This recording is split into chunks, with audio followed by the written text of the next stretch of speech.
Boa noite, gente. Ai, mil desculpas a demora. Boa noite. Nossa Senhora, que desespero. Boa noite, pessoal. Desculpa, professora, pelo atraso. Nossa, deu 1 milhão de problemas. Ai, não acontece. A gente está sempre sujeito a esses problemas técnicos, né? Nossa, demais. Aqui em BH tava 200 dias sem chover. Justo hoje cai o mundo. Aí minha luz tá caindo, voltando toda hora. Nossa, que horror. Bom, sem mais delongas, vamos começar. Vou me silenciar porque não estou, né? Estou só no suporte. Mas já vamos começar para não nos demorarmos mais. Com certeza. Então, boa noite a todos que estão nos assistindo. Muito obrigada pela presença de todo mundo, membros do GERAL, pessoas de fora. A palestra de hoje é com a doutora maravilhosa Joana Salem. Ela foi já referência de um dos nossos encontros. Vocês já devem ter ouvido a voz dela no podcast. E a ideia da palestra, ela surgiu quando a gente teve no dia 13 do mês passado o encontro sobre Cuba, no qual a gente discutiu sobre as mulheres na Revolução Cubana. Dia 27 a gente falou sobre o movimento operário no Chile dos anos Allende. E a gente pensou que, como a Joana Salem ela tem uma pesquisa muito forte nos dois países, poderia complementar muito bem, fechar esse assunto com maestria e atender também a várias solicitações, vários pedidos, que a gente não fala tanto desses dois países enquanto os dois eram socialistas. Então, é uma honra ter a professora aqui. Acho que a Lorraine agora vai falar um tiquinho, né, Lorraine, dela? Bom, sem muita demora, porque esse currículo é muito grande. Joana Salem Vasconcelos, né, professora visitante da Universidade Federal do ABC, professora permanente do Programa de Pós-Graduação em Economia Política Mundial, doutora em História Econômica pela USP, mestra em Desenvolvimento Econômico pela Unicamp, graduanda em História pela USP e concluiu a pesquisa de pós-doutorado recentemente, em 2024, pela Universidade Federal do ABC.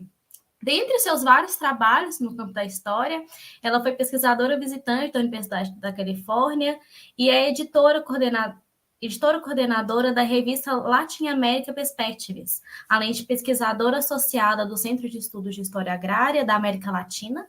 E ela pesquisa nas áreas da história da América Latina contemporânea, com enfoque especial em Cuba e Chile, que é a temática do nosso encontro de hoje, história contemporânea, teoria do desenvolvimento, teoria da dependência, pensamento social latino-americano, teoria e metodologia da história, marxismos e história social da pedagogia de Paulo Freire. É autora de livros como A História Agrária da Revolução Cubana, Dilemas do Socialismo na Periferia, de 2016, inclusive com 2 edições em inglês. Co-organizadora de Cuba no século XXI, Dilemas da Revolução, de 2017, La Via Chilena ao Socialismo, 50 anos depois, História e Memória, de 2020, e Paulo Freire e a Educação Popular, Esperançar em Tempos de Barbárie, de 2023. É uma lista longa, que eu não falei tudo, então eu vou deixar em aberto para a professora, caso ela queira acrescentar algo para a gente. Eu não preciso nem falar o quão honroso é para a gente do GERAL estar aqui te ouvindo. Você já foi referência de diversos trabalhos meus, referência bibliográfica, inclusive esse último trabalho que eu citei, do Paulo Freire, que é excelente. E é isso, agora os holofotes são todos seus, pode ficar à vontade para falar para a gente, um excelente encontro para todos nós. Obrigada pela generosa apresentação dessas meninas, pelo convite. É um prazer poder trocar com vocês. Também saber que vocês estão usando parte da minha produção historiográfica e de trabalhos em geral como referência, né? Que os textos estão sendo lidos, estão servindo para estimular novas pesquisas, debates. É muito feliz, né? Fico muito feliz com esse reconhecimento. Estive em Minas recentemente, em BH, no UFMG, não na PUC, né? Mas na UFMG, em 2 ocasiões, justamente num encontro em 2019, que foi um grande evento de pesquisadores, historiadores, sobre os 60 anos da Revolução Cubana. Foi um congresso de 3 dias só sobre Cuba, com muitos enfoques, muitas perspectivas interessantes, organizado pelo grupo de historiadoras da UFMG.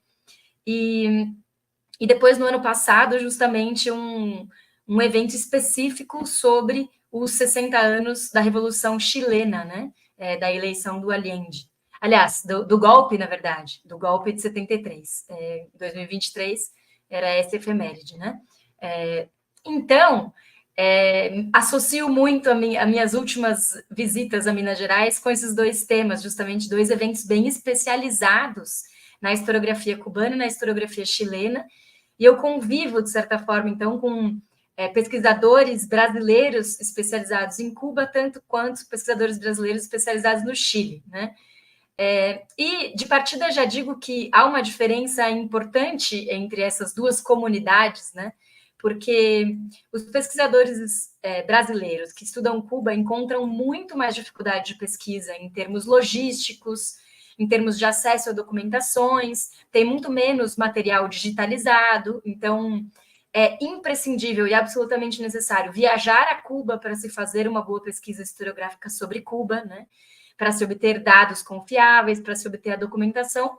E é claro que é necessário viajar ao Chile, mas qualquer pesquisador que chegue na Biblioteca Nacional do Chile, ou no Arquivo Nacional de Administração, ou em outras instituições arquivísticas chilenas, tem muito mais facilidade, tem uma estrutura de recepção de pesquisadores mais estruturada, né?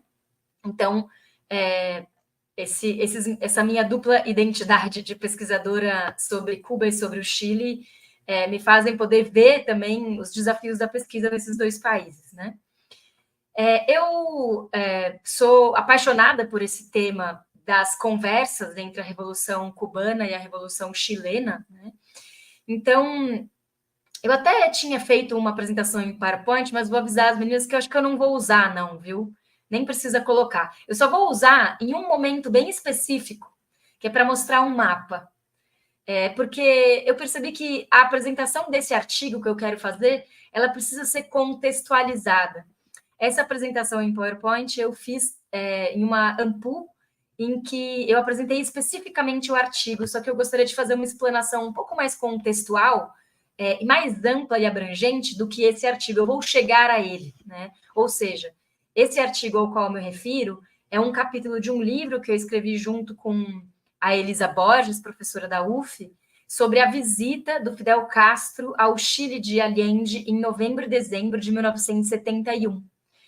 É um artigo bem específico sobre os significados históricos mais profundos desse diálogo entre a Revolução Cubana e a Revolução Chilena, a partir do recorte do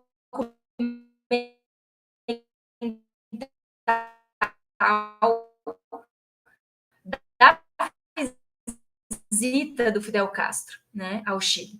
Então, eu vou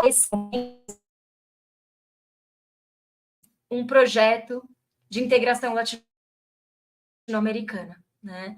O projeto revolucionário cubano era um projeto de integração latino-americana, porque passava pelas dirigentes do movimento revolucionário 26 de julho, mas também de alguns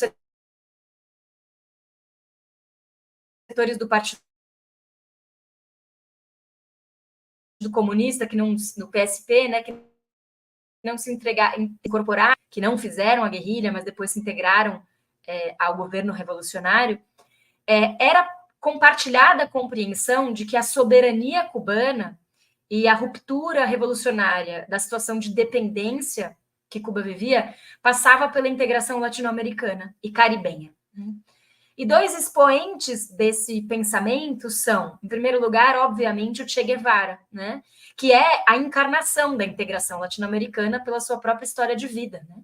Então, o Che Guevara, todos conhecem a história dele, não vou chover no molhado, né? Mas ele tem uma história muito latino-americanista, de percorrer os territórios, de ter feito muitas viagens pelos Andes, né? De ter sido interpelado pelas demandas populares, pelas situações de sofrimento, pelas disputas territoriais, por golpes de Estado, né? Ele morava na Guatemala quando aconteceu o golpe contra o Jacobo Arbenz em 54. Ele morava no México quando Fidel Castro foi exilado, né? Em 52, depois do assalto ao quartel Moncada. Né? Então, o Che Guevara ele é uma figura muito latino-americanista e representa uma estratégia de integração latino-americana como base da viabilidade econômica da soberania cubana. Né? Ou seja, em poucas palavras, os revolucionários cubanos pensavam que não havia outra possibilidade de conquista da soberania nacional e econômica para a ilha que não fosse por meio da integração latino-americana. Quer dizer, a integração latino-americana não é um fetiche, ela é uma necessidade histórica para o processo de emancipação econômica dos países, porque é da integração latino-americana que partiria a possibilidade da diversificação econômica e de trocas não desiguais, né? De um sistema internacional de trocas que fossem trocas de equivalentes, ou trocas em que houvesse uma verdadeira vantagem comparativa, para usar um termo conceitual muito criticado pela CEPAL, né? Então, que houvesse uma justa e verdadeira vantagem comparativa nas trocas internacionais entre os países latino-americanos, esse seria um caminho.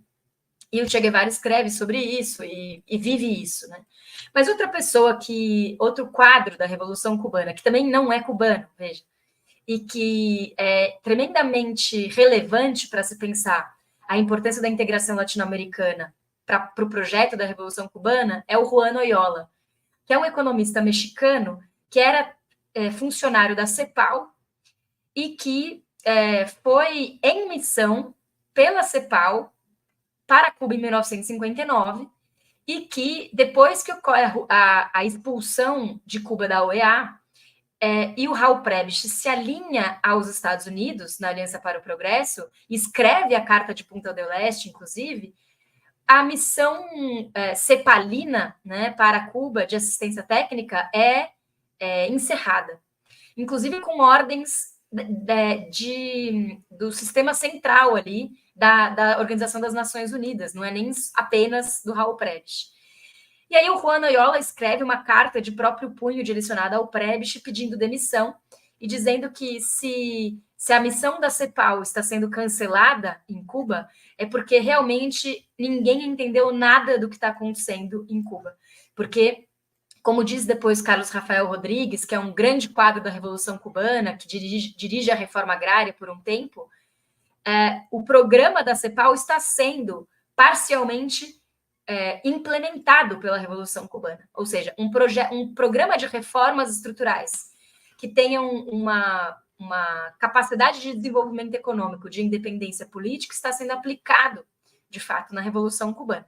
Com isso, o Carlos Rafael Rodrigues, tanto quanto o Juan Oyola, dizem o programa de reformas da CEPAL só é viável se for por uma via revolucionária, porque não são as classes dominantes que vão implementá-lo. Né? E eles estavam tão corretos que, logo de cara, logo depois, ocorre uma sequência de golpes de Estado que vai inviabilizar o processo reformista latino-americano. Né? É bom lembrar sempre que os golpes militares, civil-militares latino-americanos na Guerra Fria, das ditaduras de segurança nacional, não foram golpes que inviabilizaram as revoluções latino-americanas, porque elas estavam, do ponto de vista da correlação de forças, havia menor possibilidade de que elas fossem vitoriosas. Mas foram golpes que, via de regra, inviabilizaram projetos reformistas. Né? Então, nesse sentido, tanto Juan Oyola, como Carlos Rafael Rodrigues, como Che Guevara estavam corretos no seu diagnóstico. Né? E o Juan Oyola é um cara especializado em planejamento econômico e desenvolvimento, e ele vai, ao se demitir e ficar em Cuba, né, pedir demissão da CEPAL e ficar em Cuba, ele vai ganhar um título de cidadania cubano e vai passar a dirigir a JUCEPLAN, que é a Junta Central de Planificação de Cuba. Né? Infelizmente, o Juan Oyola morre precocemente num acidente de helicóptero, né? Em que ele estava voltando, acidente de avião, me desculpa, em que ele estava voltando justamente do Rio de Janeiro em direção à Havana, né, em 1961. Né? Então, um tributo também, porque o pensamento dele é muito relevante, é muito alinhado com essa tecnicalidade da integração latino-americana, ou seja, as bases fundamentalmente técnicas dessa integração, que não são muito tratadas, porque, em geral, a integração latino-americana é tratada no âmbito utópico, né? E ele era um cara especialmente expert nesse assunto.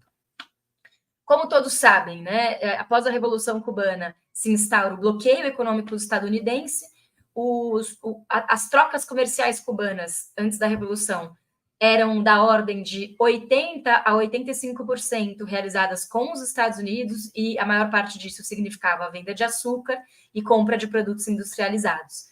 Portanto, o bloqueio econômico significava o colapso do comércio exterior cubano a mais de 80% a menos do que 20% do seu valor, né? Ou seja, seria a morte. E só não foi a morte porque a União Soviética, muito espertamente, se ofereceu prontamente para ajudar Cuba e comprou 3 milhões de toneladas de açúcar já em 1959, né? Lembrando que a Revolução acontece no dia 1º de janeiro, né? Esse é o marco oficial. Na virada do ano, de 58 para 59, o Batista foge, e no mesmo ano já a safra cubana não fica sem comprador. A União Soviética compra toda a safra que seria destinada aos Estados Unidos. As relações Cuba-União Soviética começam, então, na gênese da Revolução. A União Soviética assina um acordo com Cuba em dezembro de 63, que se propõe a comprar açúcar a preços acima do valor do mercado, vender petróleo a preços abaixo do valor do mercado, além de transferir tecnologia, crédito e parcialmente fazer essas trocas em divisas, ou seja, em dólares, porque assim Cuba poderia acessar uma parte do mercado capitalista, já que era a única forma de obtenção de dólares que ela poderia ter. Bom, estou falando da relação Cuba-União Soviética muito rapidamente, porque esse não era o plano cubano, né? E eu vou chegar no Chile já já. O plano cubano não era, de fato, ter relações prioritárias, que rapidamente se tornaram majoritárias e mais de 70% das relações comerciais cubanas, né? O plano da Revolução Cubana não era que mais de 60%, 70% do seu comércio exterior se desse com um país que fica do outro lado do mundo, né? Nenhuma economia ou nenhum projeto político em sã consciência vai realizar essa bizarrice logística, podemos dizer assim, né? Então, não era uma parceria barata, no sentido de que era um desafio logístico para Cuba ter que planificar as compras com muita antecedência, porque tudo aquilo que Cuba comprava a 30 milhas de distância dos Estados Unidos, né, a uma distância de meia hora de avião, digamos assim, passa a ser uma distância de 3 meses de navio, né? Então, do ponto de vista logístico, essa guinada do comércio exterior cubano dos Estados Unidos para a União Soviética é péssima para Cuba, né? No entanto, por um lado é péssima, por outro lado é a única boia de salvação que restou a uma revolução que está sendo constrangida, né, pelo bloqueio, e que rapidamente se vê diante de uma maré de golpes de Estado e de uma adesão imperialista e capitalista ao bloqueio estadunidense na maior parte do continente sul-americano, com exceção do México, que permanece um país parceiro comercial de Cuba. A maior parte das grandes economias latino-americanas que poderiam significar esse processo de integração acabam aderindo ao bloqueio econômico, né? Então, além de tudo, Cuba estava aprendendo a ser uma economia planificada, né? E, bom, aprender a ser uma economia planificada é um processo de décadas. E eles tiveram que, na marra, aprender, porque eles tinham essa necessidade de realizar um comércio exterior e suprir a economia de abastecimento externo e também de suas vendas, já logo de cara com um país que tinha sua própria economia planificada e com uma região, né, um bloco econômico que tinha sua economia planificada e que tinha uma série de procedimentos de planificação que eram absolutamente alheios, estranhos à política cubana, né? E mais estranhos ainda, há uma geração de revolucionários absolutamente jovem, que nunca tinha tido experiência administrativa nenhuma e que, portanto, estava num processo de tentativa e erro completamente espontâneo no que diz respeito à administração da economia. Então, se fosse, digamos, uma elite experiente dirigindo um Estado, já era por si só um desafio planificar a economia para realizar trocas internacionais tão distantes. Sendo, então, uma revolução de jovens, em geral, sub-30, né? A Revolução Cubana é uma revolução sub-30. Em alguns casos, sub-20, né? Tem casos de dirigentes de centrais açucareiros que assumiram grandes cadeias de produção e chefias de cadeias de produção do açúcar que tinham 19 anos, né? 20 anos. Então, tem uma história, uma anedota até que o Orlando Borrego conta no livro dele sobre o Che Guevara, que na nomeação dos chefes de usina de cana-de-açúcar recém-estatizadas em 1961, 62, a nomeação desses chefes, o Sartre, que estava visitando a Revolução Cubana, estava visitando Cuba, estava presente, e depois dessa nomeação, o Orlando Borrego foi atrás do Sartre e disse, e aí, o que você achou da nossa cerimônia? E aí o Sartre falou, vocês são loucos, esses caras são uns adolescentes, vocês estão colocando adolescentes para dirigir a economia, né? E era verdade, né? Era um estado de mobilização total, de aprendizado da planificação, com um bloqueio econômico, com tudo em movimento, né? E nesse cenário, a gente pode falar que tem vantagens e desvantagens da relação com a União Soviética. No curto prazo, é uma vantagem, porque a União Soviética é a única potência industrial capaz de fazer frente aos Estados Unidos no sentido do abastecimento, porque tem uma indústria diversificada, porque tem uma indústria de bens de capital relevante, né, uma das mais importantes do mundo, e porque está politicamente disponível para fazer de Cuba a pior pedra no sapato dos Estados Unidos, né? Então, óbvio que a União Soviética ajuda Cuba não porque é altruísta, porque o socialismo soviético é generoso, mas porque possui interesses geopolíticos evidentes, e a crise dos mísseis não me deixa mentir, né? A crise dos mísseis foi o momento em que a União Soviética conseguiu chantagear os Estados Unidos da maneira mais ameaçadora para a história dos Estados Unidos, né? Talvez só em Pearl Harbor que os Estados Unidos tenham sentido tanto medo quanto aquele momento. Os Estados Unidos nunca foram atacados por bombas no seu território continental, né? Pearl Harbor é o único caso de um bombardeio que é numa ilha. Então, a crise dos mísseis realmente foi uma grande vantagem geopolítica para a União Soviética, que conseguiu fazer negociações que diziam respeito aos interesses soviéticos, né, não cubanos. Então, instrumentalizou a Revolução Cubana para realizar essas negociações. Era uma vantagem para Cuba, no entanto, porque a União Soviética oferecia trocas comerciais vantajosas, em que havia transferência de valor da União Soviética para Cuba, e não o contrário, né? A gente costuma pensar o capitalismo como o processo, né, o capitalismo internacional como o processo de transferência de valor da periferia para o centro. E o que acontece nesse caso é o oposto, é a transferência de valor do centro para a periferia, né? São preços políticos, é uma relação comercial com substância, natureza política. Ao mesmo tempo, a União Soviética oferecia crédito, oferecia insumos técnicos, transferência de tecnologia e etc. Mas, obviamente, foi uma desvantagem também, né? Porque a União Soviética oferecia esses desafios logísticos, porque a União Soviética, ao oferecer vantagens comparativas inegáveis para a economia açucareira, acabou induzindo na direção revolucionária um certo pragmatismo que dificultou o processo de diversificação econômica cubana.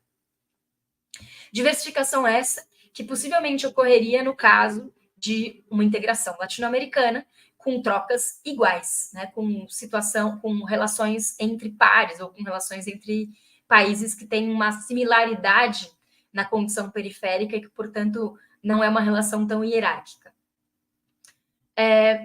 O que está acontecendo em Cuba no momento em que ocorre a eleição do Allende, em 1970?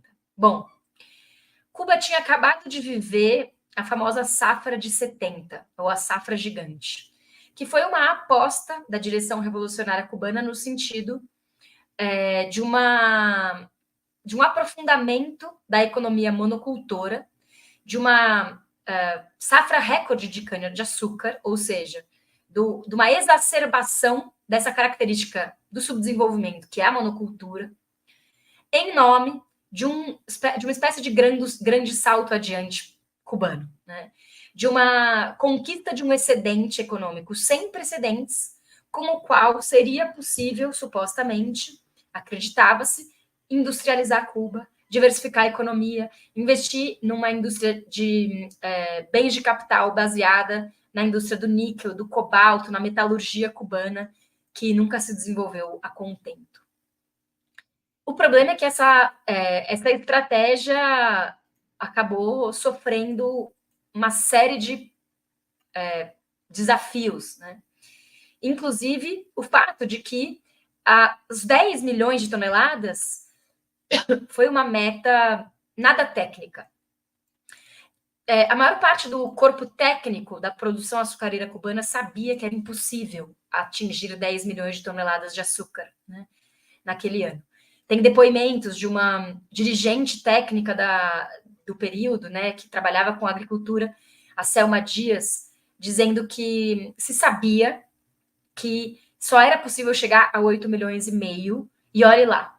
E, de fato, se chega a 8 milhões e meio, mas o custo de distorções produtivas e econômicas, desequilíbrios diversos na economia cubana que isso acarretou são inúmeros.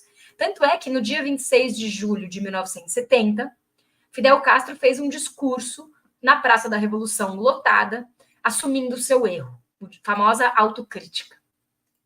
Ele fala assim, verbalmente: nós, dirigentes, saímos muito caros.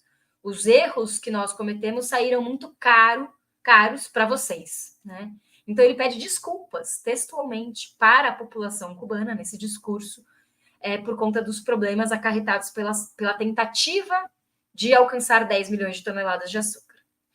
Então, em dezembro de 1970, quando o Allende é eleito no Chile, o cenário cubano é de uma ressaca, de uma crise enorme relacionada com os desequilíbrios da safra de 70. Como o meu tempo é restrito, eu vou deixar aqui duas referências bibliográficas que vocês podem usar sobre esse assunto. Um é um capítulo do meu livro, né? Eu vou deixar aqui o link para as meninas aqui dentro, depois elas podem compartilhar com vocês, né? O capítulo 4 do meu livro sobre Cuba, que se chama Safra de 70, Estrutura e Estratégia de Desenvolvimento. Então, é um capítulo longo em que eu discorro sobre todos os aspectos da safra de 70, inclusive as consequências da safra, as consequências negativas, nefastas da safra para a economia cubana, incluindo desequilíbrios econômicos e problemas de falta de produção em vários ramos da economia. Porque a economia cubana foi inteira voltada para a safra de 70, num esforço de guerra, né? Inclusive, essa metáfora da guerra econômica, ou da guerra da safra como uma guerra, é explicitamente construída no noticiero do ICAIC, né? Eu fiz um trabalho de pesquisa super interessante, com essa fonte super interessante, que são os noticieiros do ICAIC, que se tornou um livro, um capítulo de um livro, de um grupo maior, internacional, formado por vários pesquisadores.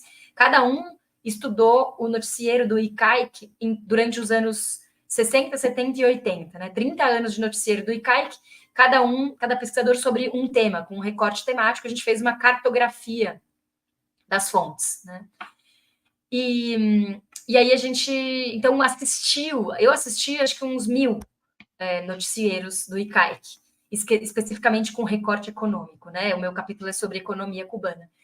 E eles fazem a metáfora da guerra o tempo inteiro, né? Então, os canavieiros enfileirados na frente do canavial, como se fosse uma fila de soldados, e aí um canhão, e aí os boieiros, né? Os macheteiros, se dirigem à cana-de-açúcar como se fosse um exército inimigo, né? Na Primeira Guerra Mundial, ali na guerra de trincheira. E isso se intercala de maneira muito modernista, né? Pelas mãos do Santiago Álvares, cineasta importante da Revolução Cubana, se intercala com cenas de tanques de guerra. Então, de fato, a safra foi uma guerra, né?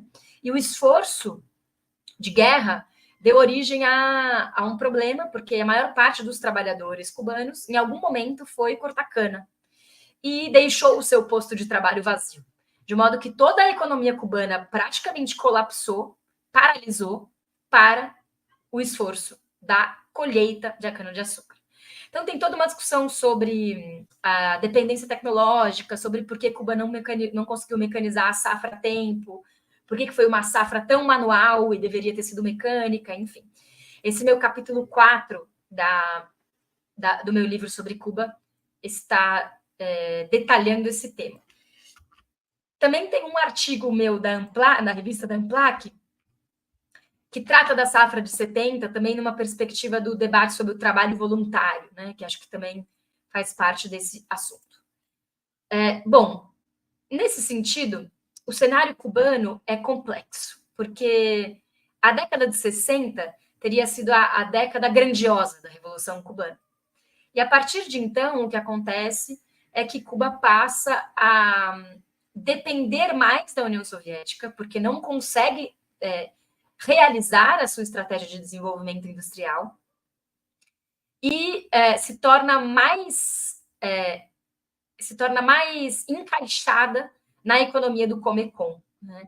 Passa a integrar o Comecon, a assumir requisitos do Comecon, inclusive a importar o sistema de gestão econômica da União Soviética, de modo que a década de 70 pode ser considerada a década soviética da Revolução Cubana, né? A década de 60 é essa década da utopia revolucionária, dos experimentos, das grandes mobilizações, e a década de 70 é uma década mais dependente de modelos soviéticos, podemos dizer assim. Tanto na economia como na política. Bom, quando acontece a Revolução Chilena, ou quando começa a Revolução Chilena, em 1970, isso significa em Cuba uma grande esperança da continentalização da Revolução Latino-Americana e do fim do isolamento cubano. Cuba está profundamente isolada na América Latina em 1969, 70, e está nesse cenário que eu descrevi. Então, a eleição do Allende desperta a possibilidade, não só em Cuba, mas em toda a América Latina, a eleição do Allende significou um brilho, né, de uma possibilidade revolucionária continental num país que era uma referência para a democracia latino-americana, era uma referência no sistema político. O Chile costumou ser esse suposto modelo, né? E esse capital político em torno do simbolismo chileno servia também para alavancar essa disseminação revolucionária chilena para o resto do continente. E não por acaso, o Chile se torna talvez um dos temas mais estudados, né? No início do nossa conversa, eu estava falando que eu convivo com pesquisadores cubanistas e chilenistas brasileiros, né? E são muito mais os chilenistas. A comunidade de pesquisadores brasileiros sobre o Chile é muito maior, mais diversa e enfim, mais robusta, digamos assim, do que a comunidade de pesquisadores brasileiros sobre Cuba, né? O que é curioso, porque a Revolução Cubana tem mais de 70 anos, né? Ou vai fazer 70 anos daqui a pouco. E a Revolução Chilena durou só 3 anos, ou menos do que isso, né? Então, existe, de fato, um grande interesse no processo chileno vinculado a uma tradição política não violenta, a uma tradição da esquerda democrática, a uma tradição de uma cultura política que não quer pegar em armas, né? Por isso, a Revolução Chilena desperta interesse, especialmente nesse campo.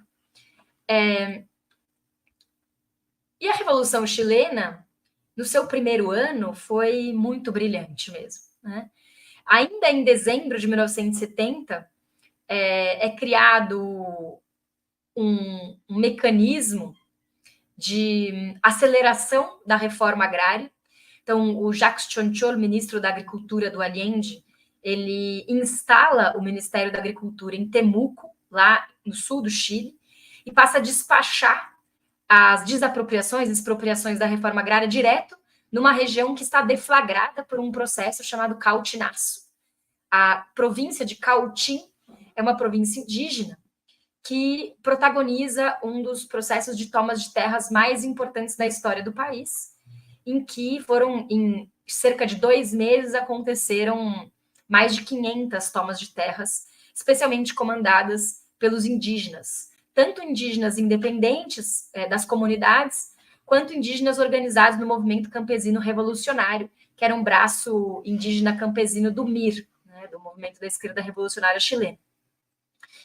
E, dito isso, também é criado pelo próprio Jacques Chonchol, por um decreto presidencial, os conselhos campesinos, que era um órgão de poder popular que estava sendo reivindicado pelo movimento camponês e que serviria para alavancar, então, as instâncias de organização do poder popular na Revolução Chilena, considerando essa estratégia do Allende de fortalecer o poder popular como uma forma de dar consistência para o seu próprio poder, de organizar a sua base popular de maneira ativa, de maneira a efetivamente sustentar pela mobilização o governo.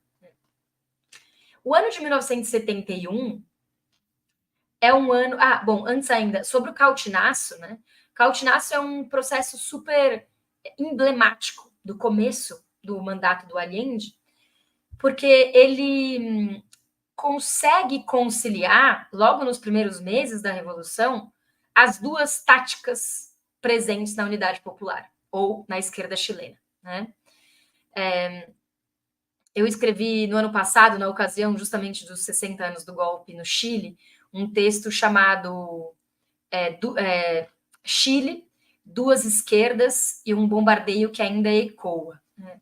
E eu defino um pouco, caracterizo essas duas esquerdas, mas a literatura sobre a Unidade Popular sempre trata desse tema, né? Desse tema estratégico, das polêmicas sobre estratégia revolucionária no contexto chileno, dos limites, das virtudes e dos limites da via chilena ao socialismo, como uma forma de transformação revolucionária, e de como, no final das contas, por um lado, o diagnóstico da esquerda radical estava correto, porque o golpe de Estado ocorreu e era necessário mais do que as vias institucionais para se realizar o aprofundamento do processo revolucionário.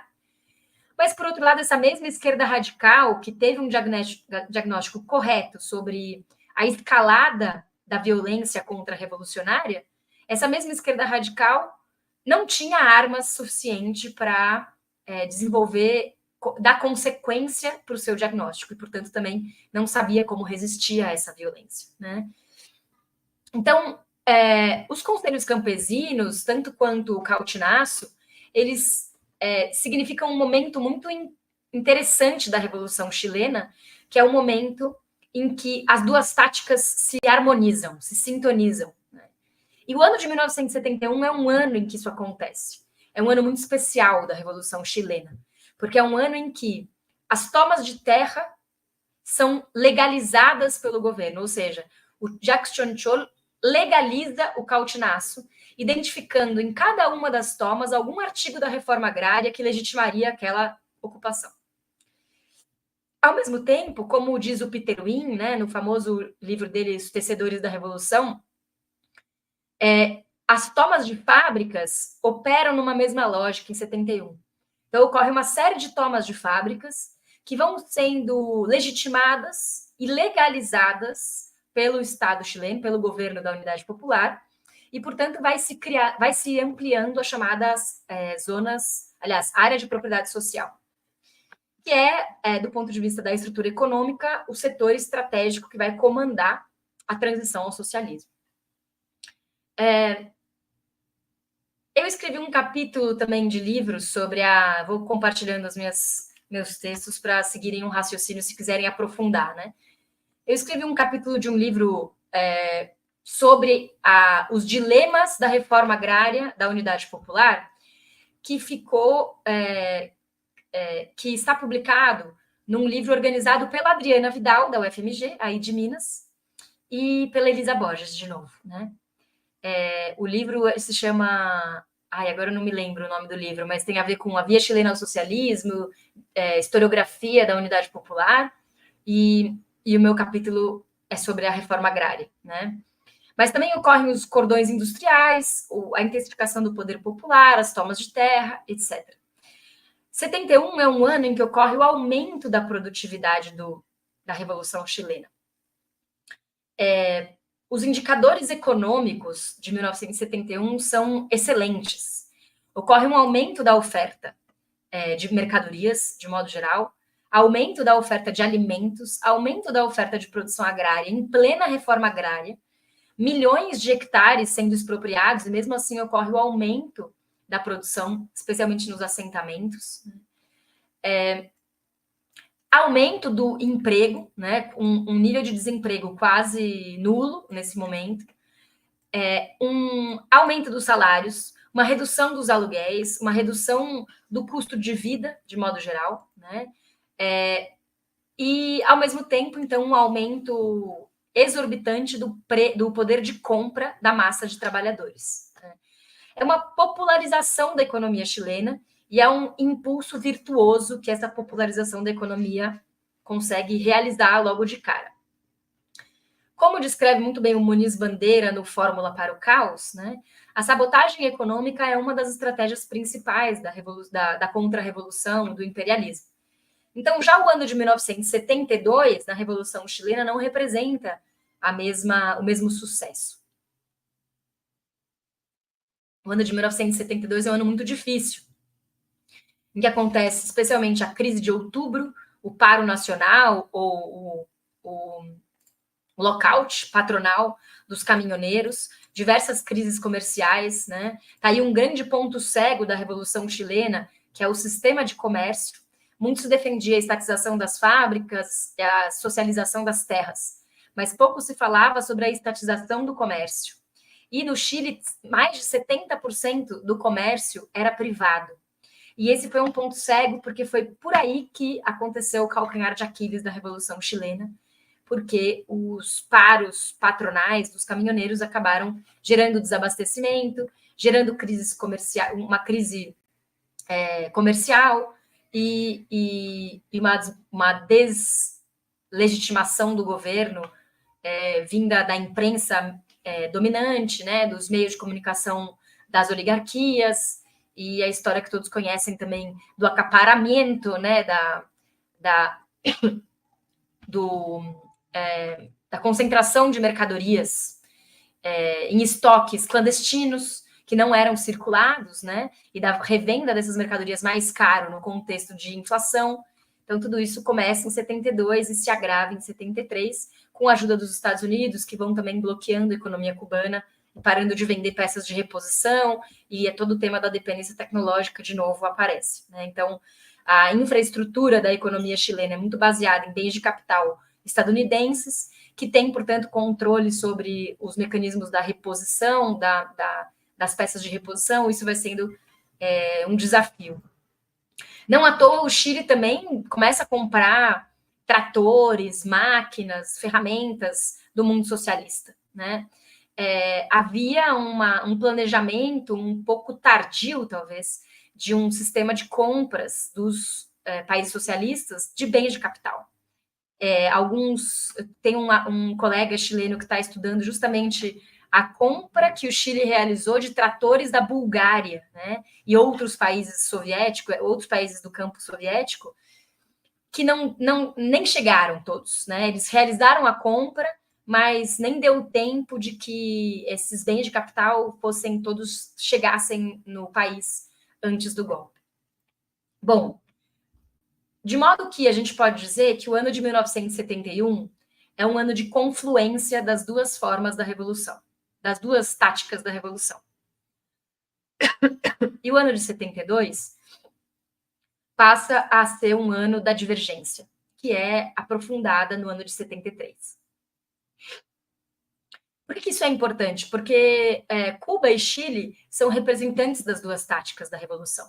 Duas táticas essas que aparecem no processo chileno, a partir de setores econômicos mais guevaristas, como o MIR, né, em relação a setores mais situacionistas ou comunistas tradicionais, como o PC, né? E o Partido Socialista sempre rachado, como é de praxe, Partido Socialista sempre rachado com um setor minoritário do Partido Socialista, que era aliendista, que representava uma elite intelectual do partido, mas também um setor dos sindicatos, e um outro setor ligado ao Carlos Altamirano, que é o revolucionário rupturista dentro do Partido Socialista, né? De modo que Cuba e Chile encarnam dois modelos ou duas vias revolucionárias antagônicas dentro desse debate. Mas, como eu e a Elisa Borges investigamos no capítulo que é justamente o capítulo que dá nome à minha fala, né? A Beatriz aqui me perguntou, seria os 50 anos da Unidade Popular no Chile um balanço historiográfico? Sim, é esse mesmo o livro que eu me referi da Adriana Vidal e da Elisa, que tem um capítulo meu sobre a reforma agrária. É esse mesmo. Esse livro está excelente, aliás, espero que vocês tenham acesso a ele, é uma editora de BH, né? Talvez vocês tenham mais acesso aí, estudantes de BH, do que a gente aqui em São Paulo, né? Ou em outros estados, enfim.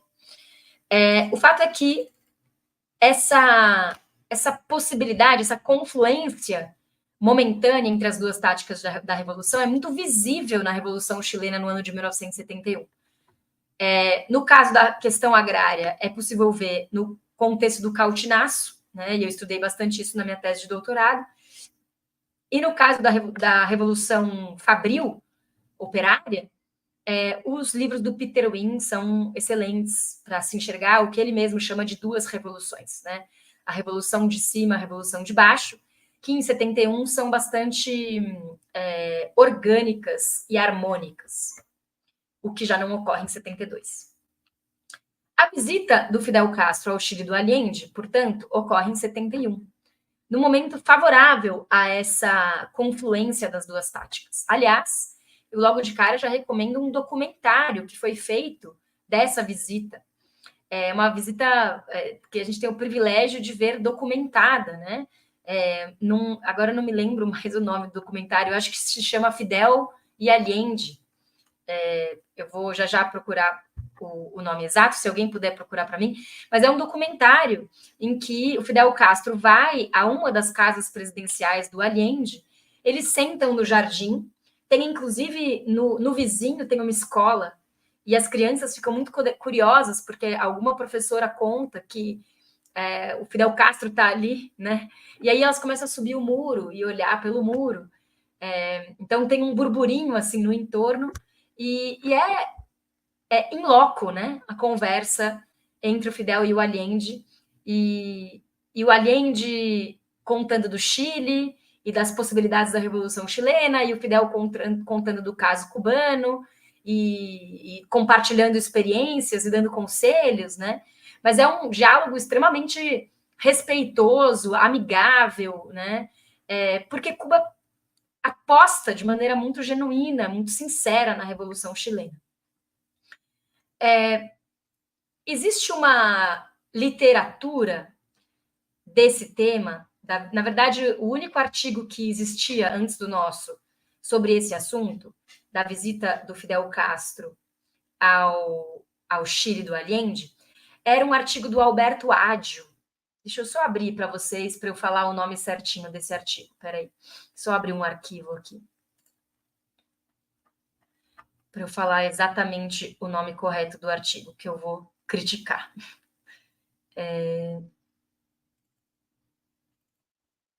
Uma insólita visita. O nome do artigo. Já vou dizer o subtítulo do artigo. Alberto Ágio, uma visita insólita. Fidel Castro no Chile de Allende. É um artigo de 2003, em que ele argumenta que a visita do Fidel ao Chile do Allende é uma visita que é prejudicial ao Allende, porque o Fidel Castro teria se demorado demais, teria ficado tempo demais no Chile, ele quebrou protocolos, ele fez muitos improvisos, ele não seguia as regras diplomáticas mais burocráticas da diplomacia chilena, no que diz respeito à segurança, por exemplo, né? Ele gerou um volume de mobilização popular no Chile, que a própria diplomacia chilena não sabia como lidar.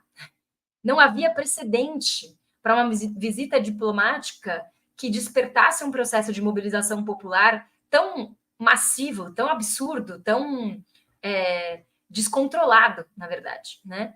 Então, o Fidel Castro sempre está jogando com o descontrole do processo popular que a presença dele causa, né, entre os trabalhadores chilenos. E esse artigo do Alberto Ajo parte de uma ideia de que o Fidel Castro fortaleceu a direita, que a presença do Fidel Castro fortaleceu a direita chilena, porque teria sido uma visita que durou tempo demais, que deu tempo da direita chilena criar muitos motivos de denúncia e fazer muitas campanhas contrárias, né? E que, portanto, de modo geral, foi prejudicial ao Allende, que o Allende teria se enfraquecido depois dessa visita, diz o Alberto Ajo.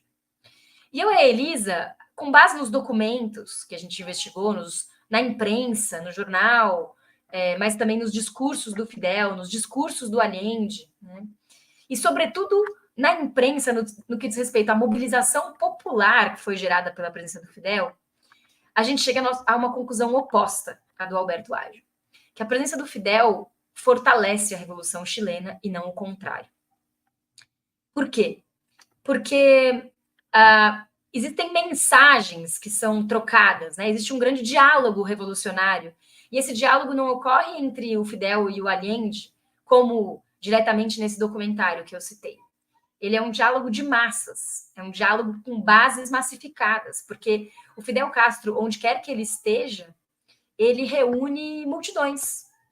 Então, ele está sempre falando com multidões, e as multidões o estão interpelando. Tem algumas das transcrições dos discursos que foram muito interessantemente feitas, muito cuidadosamente feitas, né, em que pessoas da plateia gritam ao fundo e a pessoa que transcreveu escreve o que a pessoa da plateia disse. Então, existe, de fato, uma troca entre Fidel Castro e as massas chilenas. E essa troca é muito construtiva, na realidade. Porque, dentro dessa perspectiva de que as duas táticas da Revolução podem encontrar momentos de complementariedade, momentos de sintonização e de harmonia, que, na verdade, não são duas táticas excludentes, que elas são duas táticas complementares, que precisam uma da outra para dar certo, né? Dentro dessa perspectiva, é como se a gente pensasse que justamente o caminho cubano e o caminho chileno precisam um do outro para dar certo, né? E, então, o Fidel Castro passa a transmitir algumas mensagens, né, para a Revolução Cubana, para a Revolução Chilena. Pode compartilhar o PowerPoint agora? Que eu vou só mostrar algumas manchetes de jornal que a gente analisou no artigo e falar sinteticamente sobre as mensagens do Fidel Castro, né? Eu não consigo controlar, né? Aqui. Bom, só para deixar registrado, né? O capítulo que eu escrevi com a Elisa se chama Cuba e Chile, Diálogos Revolucionários para a América Latina. Está no livro organizado pelo Jean Salles, Rafael Araújo, Ricardo Mendes e Thiago Silva, pela editora do Instituto Federal de Sergipe. Esse livro chama Revolução Cubana, Ecos, Dilemas e Embates na América Latina. E está disponível no meuacademia.edu, é um livro online mesmo. E esse ano a gente publicou esse mesmo artigo em inglês na revista Agrarian South, né, Journal of Political Economy, com essa versão em inglês. Então, pode passar, por favor. Bom, essa mesmo. Antes disso, né, obrigada, esse mapa. Esse mapa foi a gente que fez, né? O Alberto Ajo simplifica a visita do Fidel Castro ao Chile, justamente porque não trabalha com essa visita numa perspectiva territorial. E o Fidel Castro fez questão de passar por todas as regiões do Chile. Ele chega em Santiago, ele vai para Valparaíso, depois ele sobe para o extremo norte, ele vai para Chuquicamata, da mina de Chuquicamata, ele vai até Iquique, que foi o território que os chilenos controlaram e pegaram da Bolívia e do Peru, né, na Guerra do Pacífico, no século XIX. Vai para Antofagasta, ele visita os principais bolsões de operários do setor mineiro. Depois ele desce de novo para o centro do país, vai para a região ainda do Vale Central, mas onde tem as minas de Lota, que são famosas pela mobilização, pela politização dos trabalhadores, né? visita diversos camponeses e trabalhadores nesse setor ainda do sul do Vale Central. Depois ele atravessa para a zona indígena do país, para a Araucania, vai para Puerto Montt. Ele faz uma viagem de barco nos canais dessa região, da zona de canais do Chile, né, ao sul, em que ele fica 2 dias incomunicável com um Allende dentro de um navio chamado Riveros, que é um navio da Armada chilena. Isso gera muita angústia na diplomacia cubana e chilena, porque eles ficam 2 dias inteiros num navio incomunicável, né? E aí eles chegam até a Terra do Fogo. Veja, o Fidel, ele vai de Iquique à Terra do Fogo. Por que ele faz isso? Porque ele sabe que ele precisa, para compreender a Revolução Chilena, ele precisa compreender a dinâmica territorial da Revolução Chilena, né? Que é muito mais complexa do que a dinâmica territorial da Revolução Cubana. O Chile é um país territorialmente muito mais heterogêneo do que Cuba. É um país com diversidades de formação socioestrutural muito mais pronunciadas do que Cuba, né? E, nesse sentido, as bases socioestruturais da Revolução Chilena são muito diversas, muito heterogêneas. E Fidel Castro é um cara muito inteligente, muito estudioso, ele sabe disso, e ele vai de Iquique à Terra do Fogo. Esse é um elemento completamente ausente no artigo do Alberto Agio, né? Ele faz uma perspectiva diplomática oficial, praticamente, né? E aí, qual que é o ponto? É que em cada um desses lugares, o Fidel reuniu multidões, né? E aí tem 2 citações de discursos, né?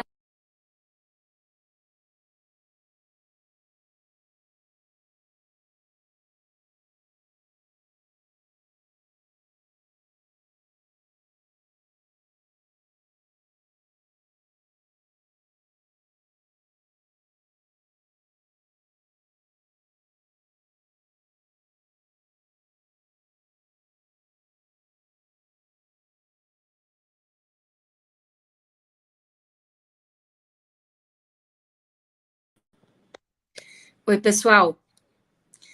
Tive um problema com a minha internet, entrei aqui do celular. Tá funcionando? Eu não tenho acesso ao chat, então eu não sei se... Ah, tenho sim, peraí. Sim, beleza. Então, enquanto eu resolvo aqui o computador, eu uso do celular, eu já estou terminando também. Estou com uma instabilidade, né? Bom, esse mapa mostra... Primeiro, diz o Salvador Allende, né?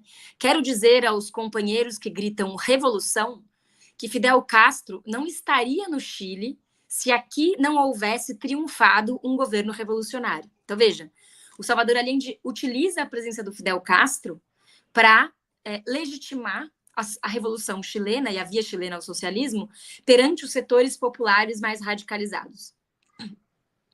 E, do outro lado, Fidel Castro diz que venham todas as novas variantes, pois se por muitos caminhos se chegam a Roma, oxalá haja muitos caminhos para se chegar a Roma revolucionária. Ou seja, ele também legitima a via chilena como um caminho, uma via, uma variante da Revolução Latino-Americana que precisa ser aprofundada, que precisa ser explorada também, né? De modo que o Fidel Castro não tem uma compreensão dogmática contra os caminhos chilenos, como muito da esquerda mais tipo dogmático, né? mais talvez sectária tem em relação ao processo chileno, da mesma forma que o Salvador Allende não tem em relação ao Fidel Castro uma visão de ele é um guerrilheiro que radicalizado e no Chile isso não tem espaço, né? Ao contrário, é muito bom lembrar um ponto da biografia do Allende, que a gente lembra no nosso artigo, que o Salvador Allende, em 68, foi até a fronteira do Chile com a Bolívia resgatar os guerrilheiros que estavam fugindo depois da morte do Che Guevara, né? E que precisavam de refúgio, precisavam de uma rota de fuga. O Salvador Allende, senador, ele salvou os guerrilheiros companheiros do Che Guevara da Bolívia e conseguiu retirá-los da Bolívia e protegê-los no Chile e depois levá-los com articulação diplomática para a França. Esse Allende, ele é profundamente solidário com os guerrilheiros. Ao mesmo tempo que o Fidel Castro é profundamente otimista em relação às possibilidades de aprofundamento da Revolução Chilena. Pode passar, por favor, o slide. Aqui a gente tem só algumas mensagens do Chile para a Revolução Cubana, né? Então a gente fez toda uma análise das manchetes de jornal. Aqui é El Clarín, que é um jornal do Partido Socialista, que fala: Fidel, hóspede do Chile e de todo o seu povo. Para sua casa, em sua casa chega o companheiro Fidel. Foi emocionante o carinho que Santiago tributou ao comandante. No Chile, né? As duas estrelas já não estão sós, né? Já não estão solitárias. Então, as bandeiras chilenas e cubana têm uma estrela cada uma, né? Saudamos ao heróico povo cubano na pessoa do seu comandante, primeiro-ministro da irmã República de Cuba, e, enfim, toda uma metáfora das estrelas solitárias. Depois, Fidel, Chile te abre o seu coração. O doutor Allende, o médico Allende e o povo recebem a 5 ao herói cubano. Tudo isso são manchetes do Partido Socialista, né, do jornal. E aí, quando a gente fala de jornal do Partido Socialista, parece uma coisa sectária, mas é um jornal de massas, né? Pode passar, por gentileza. Tem vários de jornais, né? Então, aqui é um jornal... Aliás, antes tem um outro, né? Tem um slide anterior, que é... tá pulando. Ele diz assim, outras manchetes do El Siglo, né? Mar humano esperou a chegada desde cedo do Fidel. As duas estrelas já não estão solitárias. Saúdo sem protocolo ao povo cubano. A quebra do protocolo, que é uma coisa que incomoda a diplomacia oficial chilena e, enfim, isso acaba sendo explorado de maneira um pouco distorcida, na minha opinião, ou insuficiente do ponto de vista analítico pelo ágio. Pode passar. Esse próximo é da direita, né? Então tem o Mercúrio. O Mercúrio publicou uma carta da Frente Nacionalista Pátria e Libertad, ou seja, o grupo fascista Pátria e Libertad. E eles noticiam que alunos, estudantes, tomaram um lugar em protesto contra a visita do Castro, que existem vários presos por causa da visita do Fidel Castro. E aí tem uma mensagem do Chile para a Revolução Cubana, que é parte, então, dessa mensagem fascista da direita chilena nesse contexto. A Frente Nacionalista Pátria e Libertad não se absterá de realizar contra-manifestações durante a estadia do primeiro-ministro cubano em nosso país. E aí tem toda uma ode à violência política que os fascistas do Pátria e Libertad fazem contra o Fidel. Mas isso acaba sendo quase que varrido, né? E abafado pelo mar de povo que recebeu bem o Fidel Castro. Então, a direita tenta fazer uma campanha contra a visita do Castro, mas isso acaba não funcionando tão bem. Pode passar. Bom, então, são muitas manchetes, né? A gente trabalha com todas elas na nossa análise. Aqui são do El Siglo, né? 2 horas de larga e sustentada ovação popular, né? 2 horas de aplausos. Ancho e largo cinturón humano en recorrido de Fidel y Allende, né? Então, um enorme cordão humano e uma massa humana. O primeiro-ministro de Cuba conversou com os pescadores. Franco e direto foi o diálogo de Fidel com os estudantes do Norte. Com trabalhadores de Huachipato, já dialogará Fidel em Concepción. Me rindo, disse Fidel vendo o mar humano. Fidel, mano a mano com os salitreiros. Estudantes e mineiros com Fidel hoje. Nos sentimos honrados com a vinda do Fidel, declarou a Confederação Campesina Ranquil. Mineiros felizes com a visita do Fidel. Loucura na província de Concepción por Fidel Castro.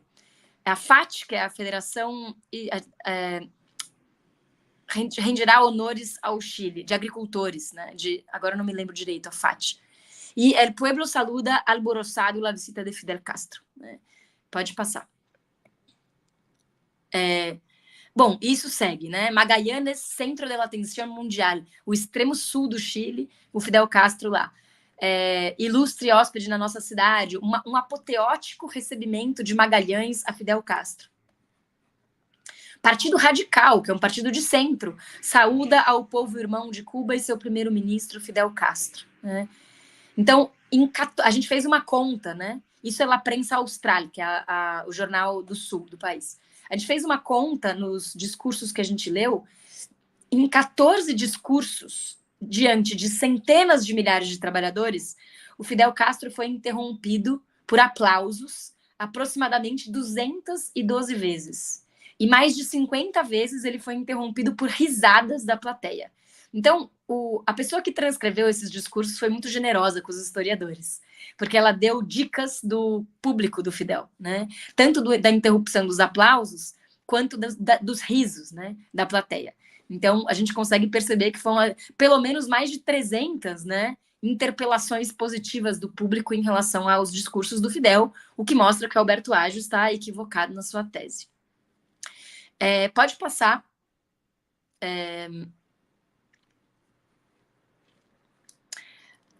Aqui tem um ponto importante. Tem um membro do movimento campesino revolucionário, de Cautim, que uma hora quebra o protocolo e interrompe o discurso do Fidel e diz assim: comandante, irrompeu uma voz anônima e fora do protocolo, da ordem protocolar de perguntas na Universidade de Concepción. Em representação do movimento campesino revolucionário, queremos convidá-lo à província de Cautim para que conheça ali a luta camponesa. Isso é um trecho do nosso artigo, né? A parte que não está entre aspas. Incentivado e imiscuído no meio da plateia, o desconhecido seguiu. Acreditamos que nosso povo irmão de Cuba não conhecerá bem o processo do Chile se o companheiro não for à província de Cautim conhecer qual é o objetivo do movimento campesino revolucionário. Então, a disputa da leitura que o Fidel tem da Revolução Chilena também é feita territorialmente, né? Pode passar. Aí, para concluir essa parte, né, que fácil é chegar e que difícil é ir embora, diz o Fidel no seu último discurso no Estádio Nacional, né? E no mesmo momento, Salvador Allende, aliás, 2 dias antes, num outro discurso do Fidel no Estádio Nacional, que foi mais de uma vez para lá, o Salvador Allende diz: defenderei essa revolução chilena e defenderei o governo popular, porque foi esse o mandato que o povo me concedeu. Não tenho outra alternativa, só me crivando de balas poderão impedir minha vontade de cumprir o programa do povo, né? Bom, pode passar, daí tem outros trechos, mas vou ser mais sucinta, né? A gente identificou 3 mensagens fundamentais na via oposta, né, do Fidel para a Revolução Chilena. Primeiro, sobre a importância da disciplina laboral como resultante da consciência revolucionária. O Fidel Castro, a gente tem alguns exemplos que eu não vou ler, né? Mas sempre que ele está diante dos trabalhadores, ele faz um discurso sobre como a revolução depende da disciplina laboral, do trabalho voluntário, do esforço, do empenho, do aumento da produtividade do trabalho garantido pela disciplina resultante da consciência revolucionária. Então, esse é um tema fundamental para a Revolução Cubana na sua transmissão à Revolução Chilena. Pode passar. Aí tem um outro ponto, que é a amizade entre os povos latino-americanos, né? Então, nos discursos do Fidel, ele sempre fala sobre a história comum dos povos latino-americanos, né? Ele conta a história da luta contra a escravidão em Cuba, da luta pela independência, e faz essa conexão de irmandade, de amizade dos povos latino-americanos pela história da luta contra o jugo colonizador. E as revoluções são as segundas independências. Então, ele consegue criar uma narrativa histórica comum nesses discursos pedagógicos que ele faz, né? Ele é muito professor de história, o Fidel sempre faz uma grande narrativa histórica para chegar no presente, e ele fala muito sobre isso com diversos exemplos do passado da Revolução Cubana aliás, do passado da história cubana e chilena. Pode passar. E um terceiro ponto, daí com isso eu encerro, sobre a legitimidade da via chilena. É uma mensagem muito importante que o Fidel dá para os chilenos, né, dentro desse debate das duas esquerdas. 2 pontos aqui, então, que eu vou ler. Ele diz assim: não acredito que existam 2 processos socio-históricos exatamente iguais. O nosso processo revolucionário não foi igual a nenhum. Ninguém aqui pode nos acusar de estarmos fazendo uma incursão em questões internas. Igual a vocês, nós seguíamos hora por hora os escrutínios e prognósticos da eleição do Allende. Comecei por minha conta a fazer alguns cálculos e tive certeza que tínhamos obtido triunfo. Em nosso país se recebeu com uma grande alegria aquele fato, a eleição de Allende, como uma grande vitória popular.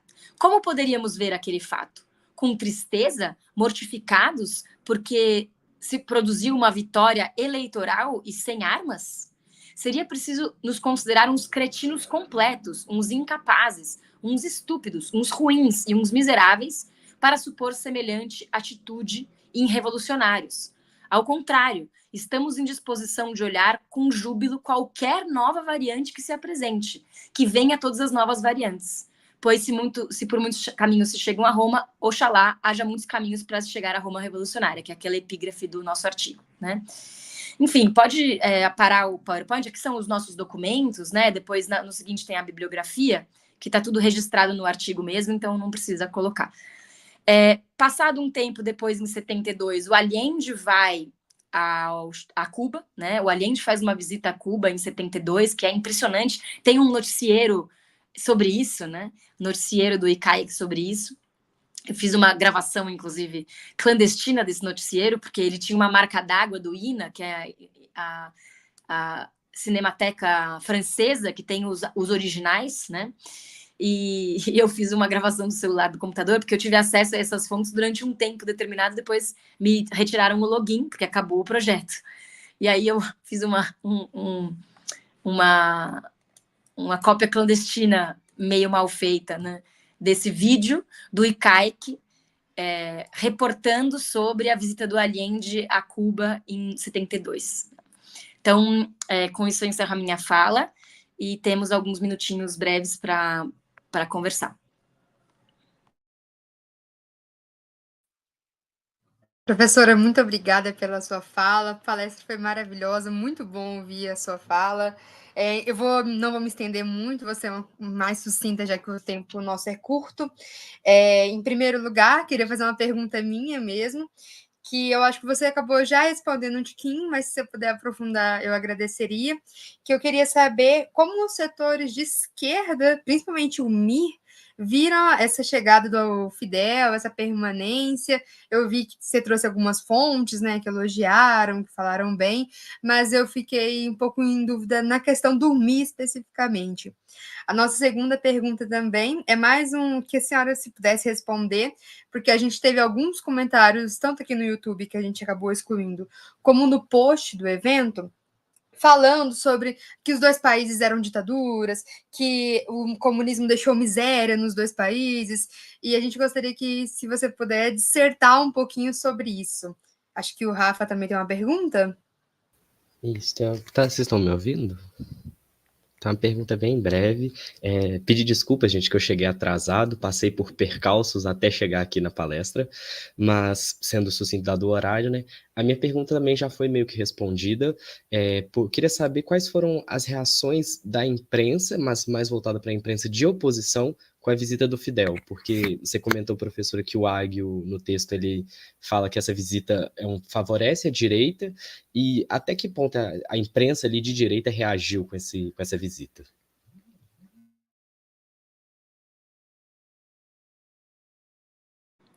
Tem mais alguma? Tá. Obrigada pelas perguntas. Fiquei sabendo que está chovendo muito aí em BH, então imagino que quando chove demais aqui em São Paulo, as pessoas sempre ficam em grandes aventuras, né? Bom, direto ao ponto, né? As perguntas da Beatriz. É Beatriz, né? Beatriz. Sim, só escreve estranho, mas é Beatriz. Sobre o MIR, né? O MIR utilizou todas as oportunidades que teve para reforçar a polarização ou reforçar a sua argumentação em torno da necessidade de um preparo armado da Revolução Chilena, né? O MIR nunca escondeu que essa era a sua principal preocupação, que as vias institucionais não eram suficientes para levar a cabo o aprofundamento da Revolução Chilena. De fato, a gente pode dizer que o MIR tinha um diagnóstico correto sobre isso, porque há um travamento institucional da Revolução Chilena, né? A partir de um certo momento, quando se forma a CODE, né, a aliança entre a democracia cristã e o Partido Nacional, eles acabam ocupando cerca de 60% do Congresso, e com isso eles bloqueiam todas as iniciativas governamentais, que o governo do Allende passa de fato a usar mais dispositivos de decreto, mas muita coisa ele não consegue passar, porque o Congresso vai derrubando as medidas do governo, e isso gera um travamento institucional. Não por acaso, como documentou muito bem o Patrício Guzmán nos seus filmes, né, da Batalha do Chile, tem grandes manifestações populares em que a palavra de ordem é fechar o Congresso Nacional, como uma medida democrática. Quer dizer, o povo pedindo para se fechar o Congresso Nacional porque ele está representando um interesse antipopular e é preciso criar poder popular e outros organismos pelos quais vai passar o poder da Revolução Chilena. E a escolha do Allende, de fato, é uma escolha institucionalista, né, do Allende, do setor do Partido Comunista, né, que é majoritário na coalizão de governo, é uma escolha institucionalista. Então, se por um lado o Mir tinha esse diagnóstico correto de que a via institucional era limitada, por outro lado, as propostas práticas do Mir pareciam tão realistas, digamos assim.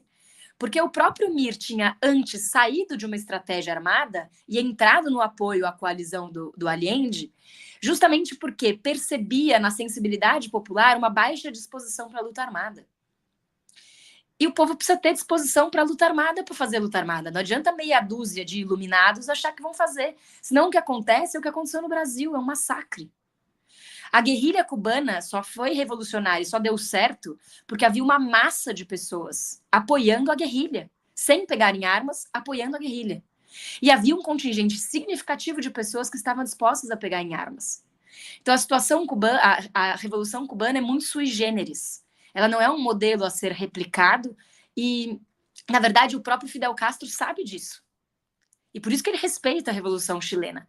De modo que aqueles que dizem é preciso seguir o caminho cubano estão sendo um pouco mais castristas do que o Castro. Porque o próprio Fidel Castro fala, mas não tem um caminho correto, esse é o nosso caminho, e vocês têm o caminho de vocês. Vocês que têm que forjar esse caminho, né? Que venham as novas variantes, diz ele. Agora, não dá para ter ingenuidade com relação às instituições. É preciso criar ferramentas alternativas. Se essas vão ser um exército revolucionário ou mecanismos de poder popular e de autogestão da economia, isso vai depender de cada situação, de cada país, de cada processo, né? Então, o Mir, muitas vezes, tem um perfil que é, ao mesmo tempo, correto no diagnóstico, mas é também dogmático na militância, sabe? Então, eles aproveitam a visita do Fidel para uma narrativa do tipo, temos que reproduzir o exemplo da Revolução Cubana e fazer essa disputa mais sectária, digamos assim, né? Sobre o pessoal que criticou as revoluções cubana e chilena, eu achei interessante, porque esse tipo de live, em geral, acaba sendo muito nichada, né? Então, que bom que tem pessoas aqui que estão disponíveis para esse tipo de crítica, né? Significa que tem outros campos políticos, que não só um certo nicho, assistindo a nossa conversa. Acho que isso é um debate infinito, né? Sobre as características dos regimes políticos de cada um dos países, mas uma coisa é fato. O regime político cubano é próprio, é muito específico, é muito próprio, e eu acredito que ele não é uma ditadura, porque ele é um regime político que responde por processos de decisão popular. Existe eleição em Cuba a cada 2 anos e meio, né? A cada 5 anos tem eleição para a Assembleia Nacional do Poder Popular, e a cada 5 anos intercalados tem eleição para poderes provinciais, poderes municipais. Então, a cada 2 anos e meio tem eleição em Cuba, e existe um processo diferente, uma cultura política diferente da nossa. É uma cultura política radicalmente democrática? Não, uma cultura política cheia de verticalidades. É uma cultura política cheia de engessamentos, cheia de problemas, né? Mas é uma ditadura? Não. Porque é uma cultura política na qual não é a mercadoria que determina quem que vai participar das eleições, como a nossa. Não é o dinheiro que determina quem participa das eleições. Senão a gente vai ter que interpretar a rigor que a nossa democracia, na verdade, é uma ditadura das emendas parlamentares, entendeu? Mais de 70% dos prefeitos que se elegeram agora foram prefeitos das emendas parlamentares. É uma ditadura, uma endogenia do poder, assim, né? ou em cada eleição que se repete, em que os maiores financiamentos de campanha correspondem aos eleitos. Né? Então, é a ditadura do financiamento do dinheiro. Né? Então, o que determina a eleição em Cuba não é o dinheiro. Não é o dinheiro.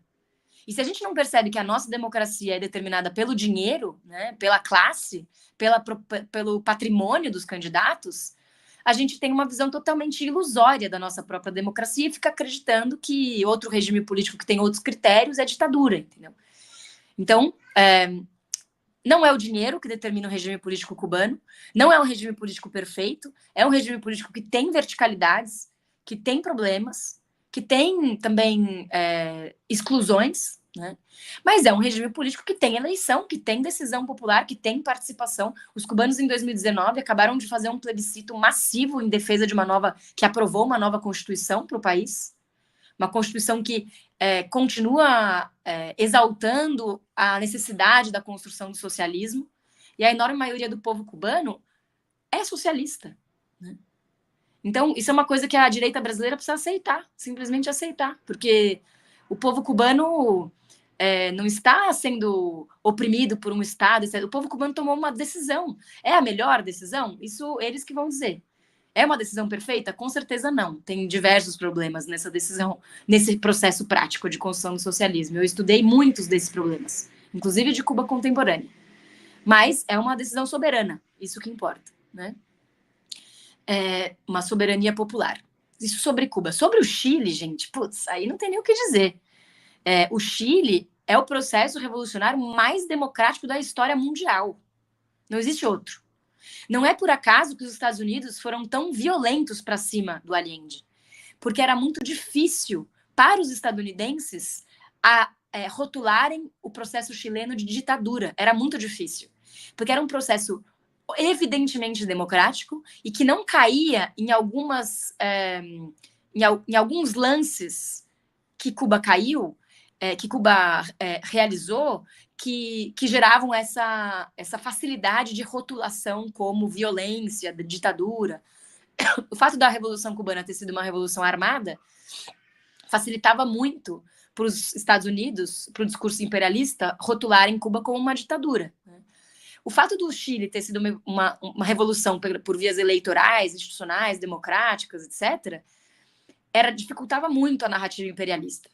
E a esquerda dos Estados Unidos ficou maluca com a Revolução Chilena. Eu tenho muito contato com o pessoal dos Estados Unidos, por causa da esquerda dos Estados Unidos, por causa dessa minha atuação na revista Latin American Perspectives, né? E vários dos meus colegas de revista moraram no Chile nessa época. São mais velhos, né?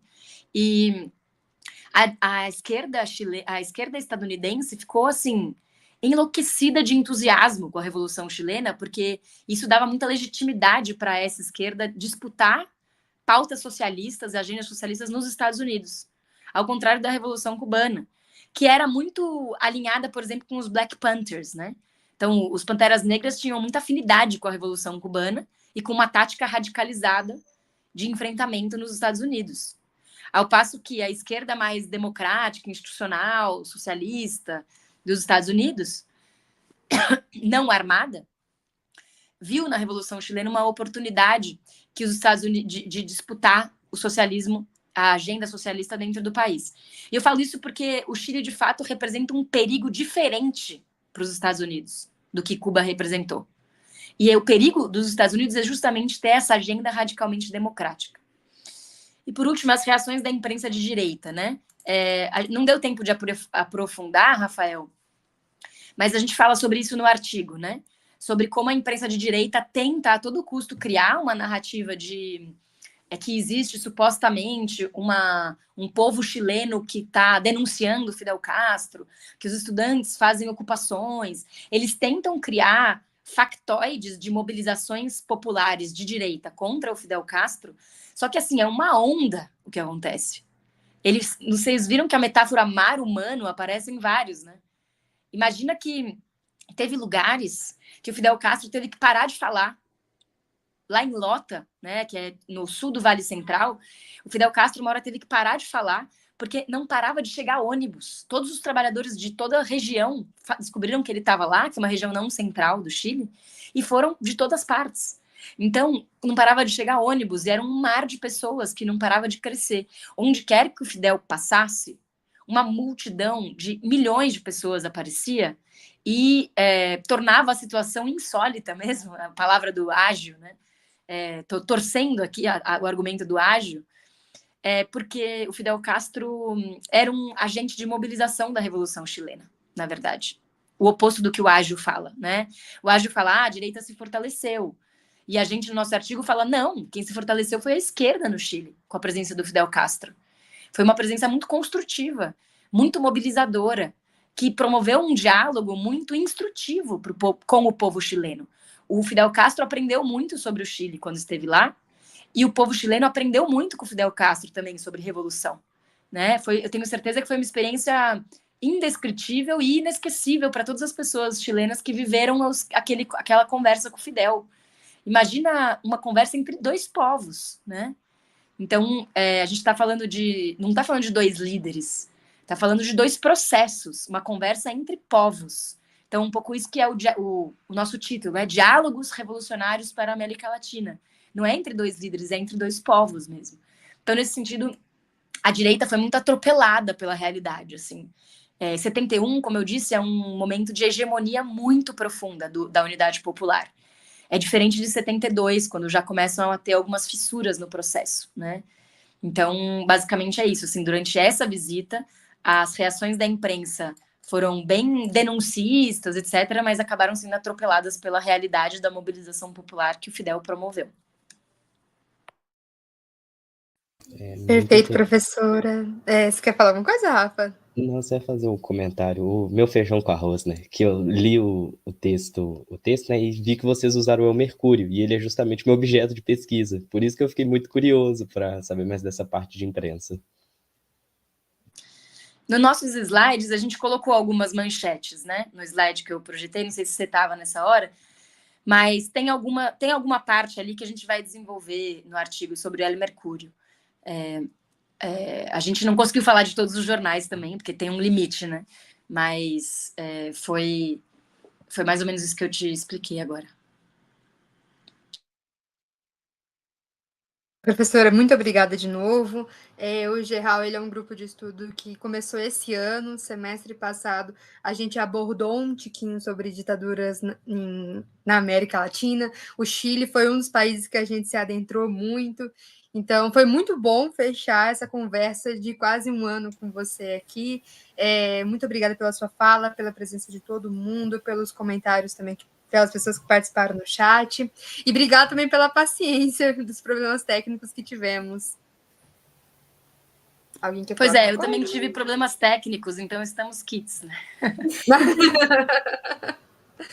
Tava uma hora, professora, que minha luz estava caindo toda hora. Aí eu falei, nossa, vou colocar a câmera da lanterna na minha cara, vai parecer que eu tô num cativeiro, né? Então, agradeço muito o convite. Vocês simplesmente me convidaram para falar dos meus temas preferidos da vida, né? Então, eu vou puxando uma coisa ou outra que eu pesquisei, que eu já escrevi há sei lá quantos anos. E então, também é uma oportunidade para eu compartilhar, né, as pesquisas que eu fiz, que eu tenho feito. Aqui na UFABC, eu também estou criando um grupo que chama GEALC, nome parecido, mas que tem um C no final, porque a gente tem um foco na América Latina contemporânea, né? É um grupo bem incipiente ainda também, começou agora, 2 meses atrás, mas a gente está também fazendo o nosso esforço de formação em América Latina, vai tentar fazer alguma comunicação, algum boletim, sabe? Tentar criar algum produto nesse sentido. E então estamos em contato, porque a gente pode fazer produções juntas, se vocês toparem, fica o convite. Com certeza. O grupo já tem Instagram, professora? Ainda não. Eu achei melhor começar, tipo, primeiro faz o grupo, depois faz o exibicionismo, sabe? Tipo assim, vamos existir de verdade. Primeiro vamos existir de verdade, vamos criar organicidade, consistência. Aí no ano que vem, se a gente falar, tá, a gente existe, tá, então a gente faz o Instagram. Perfeito. Nossa, para não colocar o carro na frente dos bois. Nossa, a gente divulga no geral também, a gente vai estar compartilhando. Legal. Eu ouvi a sua palestra seu podcast no História FM, acho que é do sobre o Allende, depois eu vi que você também tem sobre a Revolução Cubana. Eu acho que se a gente tivesse mais tempo... Três temas, eu tenho três lá na história. Paulo Freire o da também, Revolução né? Cubana, o da Revolução Cubana, o do Allende e o do Paulo Freire. Perfeito. Nossa, dava pra gente ter falado muito mais, mas nosso tempo do Geral também é limitado. Acho que foi muito proveitoso essa conversa. Vocês querem falar alguma coisa, meninos? Ou já vamos? Gente, eu não tenho palavras para agradecer. Simplesmente maravilhosa. Foi uma honra de verdade te receber. Muito obrigada pelo seu tempo, pelas suas palavras, pela paciência, né? Hoje foi o dia dos problemas técnicos, aconteceu com os 5 aqui presentes, com um coxinho aqui, os problemas técnicos. Então, muito obrigada de coração, obrigada também a todo mundo que esteve aí nos comentários, né? Que esteve participando, esteve ouvindo a gente. Acredito que foi muito proveitoso para todo mundo. E cria esse Instagram, professor, para a gente acompanhar de longe. Faça esse favor para a gente divulga, não precisa nem pedir. Tá a gente bom? vai criar. Quando eu criar, eu mando para vocês. Perfeito. Obrigada, Perfeito, viu? Obrigada, gente. Muito obrigada. Abraço. Tchauzinho. Até a próxima. Abraço, muito obrigada. Tchau. Tchau a todos, gente.